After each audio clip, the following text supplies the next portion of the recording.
তো এখানে মাংসটাও বসিয়ে দিচ্ছি, যেহেতু শুক্রবার জুমার দিন আজানও দিয়ে দিবে, তাড়াহুড়ো করে আসলে রান্নাটা করছি। আর বাজার থেকে এগুলো পাঠাইতেও দেরি হয়েছে। মাংসগুলো এই তো আজকে মূলা দিয়ে রান্না করব। এখন মূলাগুলো আমি কেটে নিব সুন্দর করে।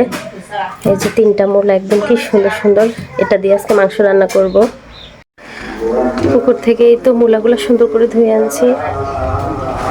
অলরেডি মসজিদে খুতবা আরম্ভ হয়ে গেছে, মাংস রান্না এখনো হয়নি।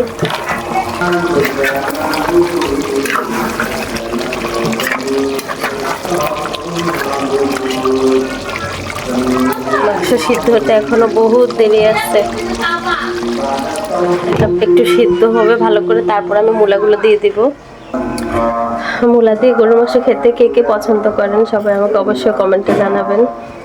আমি তো মূলা খাই না, আমার কাছে মূলা ভালো লাগে না, মূলা এমনকি মূলার শাক আমি খাই না।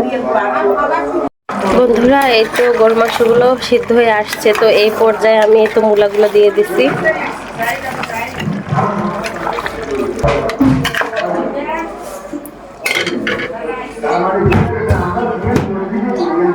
তো ঢাকনাটা ঢেকে দেই, সিদ্ধ হতে থাক। এই তো গরুর মাংসের আমার ফাইনাল লুকটা। মাংস রান্না শেষ, মূলাও সিদ্ধ হয়ে গেছে, আর একটু ধনিয়া পাতা দিচ্ছি। এখন তরকারিটা নামিয়ে নিব।